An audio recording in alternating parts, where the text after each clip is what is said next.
how does faith weave its way into your music, your pen, and your activist work?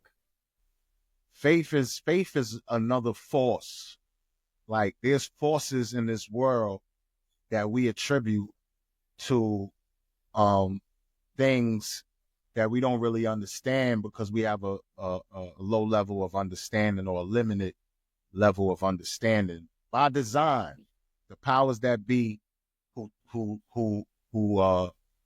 you know control the religions and the academia, they're not giving us the true meaning of these powers. Faith is a force. It's not something to believe. I'm gonna say that again. Faith is a force. It's not something to believe, because belief has no ground. The waivers. Belief, you can believe whatever you want to believe, but is it fact? Is it real? Is it tangible? That's the difference between being a scientist and being a believer. A believer can believe that the sky is red and elephants are raining from the clouds. A believer can go all the way with that belief until the day they die. But what is really the facts? So faith is a force that I use. I have faith in my higher power. I have faith in myself.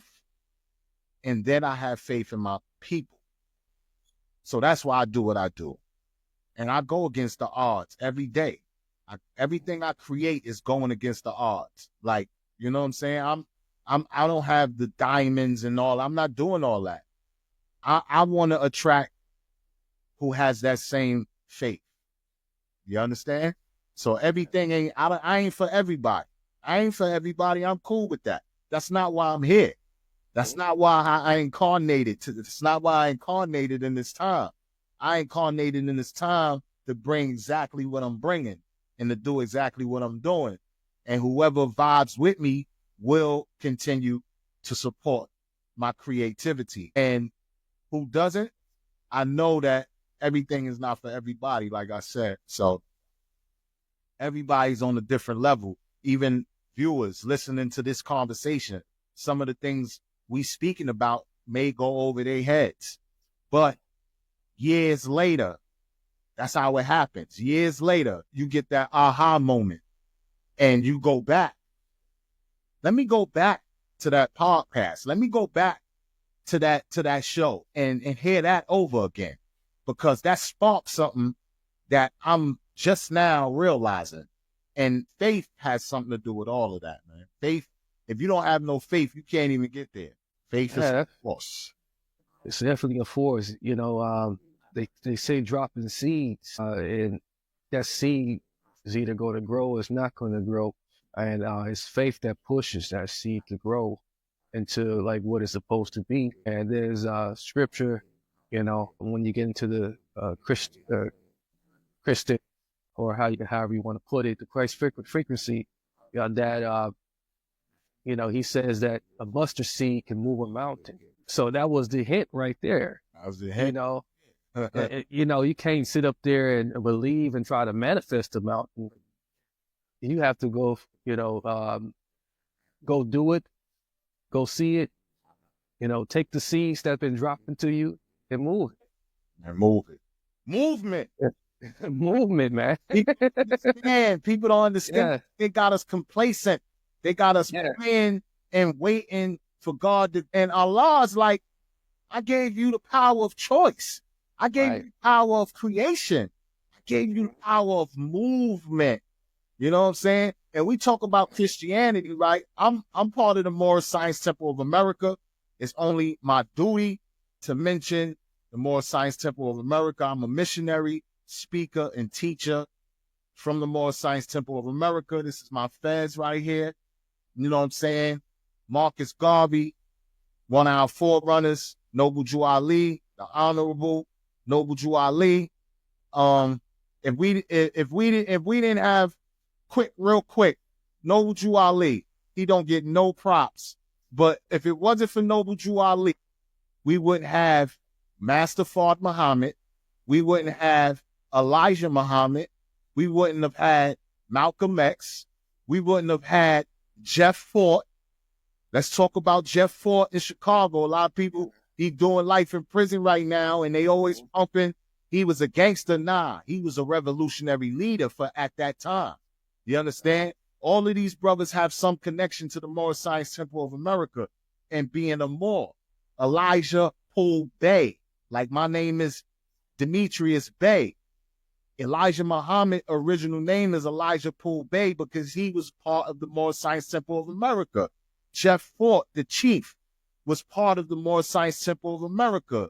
The fort that they had in Chicago was for the Moors, the Fezzes. So I bring that up to say that Moorish science is something that Noble Drew Ali brought from the East to the West, 1920, at a time when we was coming out of slavery. We couldn't read and write.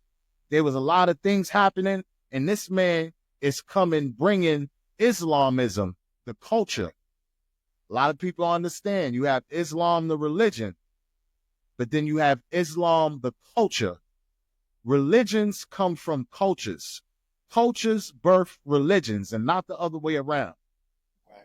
You understand? So Islam was a culture before it became a secular religion. You understand? So Islamism is that culture. And Moorish science deals with Islamism.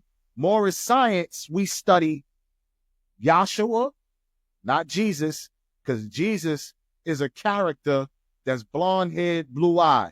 Subconsciously, when you hear Jesus, you see a blonde-haired, blue-eyed man. But when you hear Yahshua, that's his true and real identification name, and you're going to deal with his true appearance. Hair of wool, skin of bronze, copper colored. You understand? So when we deal with Yahshua, we deal with Confucius, another man who brought the science of the chi. Confucius was a Moor. He was a Asian, slanted eyes, everything Asian, but his skin had melanin. Yeah. He was a Moor. Muhammad, we follow Muhammad and the teachings of Muhammad, the Prophet Muhammad. And we follow Buddha. That's 4 directions: east, west, north, south. Just like you have the 5 fingers of death. Mm-hmm. To master martial arts, you have to learn the 5 techniques. It's the same type of science. The 4 sciences that we deal with is Buddha, and Buddha teaches us detachment, the science of the breath, and the science of not connecting yourselves to the things of the world. Separating yourself from the things of the world that drag you down. Buddha brought a science, Muhammad brought a science. So no one prophet has it all. So what are we really fighting about? What is really all the religions fighting about? Because if you study all 4 of these prophets, they all intertwine. They all intertwine. You know what I'm saying? They speak about Yahshua going on a pilgrimage to Tibet and learning and sitting down with the masters in Tibet. Then Yahshua going to India and sitting down with the Moors in India and getting that science. And he probably had a pilgrimage other places as well where they had masters. So he was born and then he's 30. What happened in between those times? That was his pilgrimage. That's when he was learning from all sciences and cultures from around the world. And that's how he became a master of all sciences and cultures around the world. You can become a master of all sciences and cultures around the world. You can do everything Yahshua did, everything Buddha did, everything Confucius did, everything Muhammad did. Me and you can do. If we put forth the effort to master ourselves and the sciences of the masters before us. So that's what the science of the Fez, like the science of the Fez is the woman. The woman. We wear the woman on our head, because we know the melanin woman is the one who brings about the future, which is the children and the sustenance that brings the children life, whether it's intellect, emotional intelligence, spiritual intelligence. We honor our women in Moorish science, unlike black culture and nigger culture, who degrades their women because they're taught to degrade their women. But your woman is the key to our salvation. Our women are the keys to our salvation and redemption.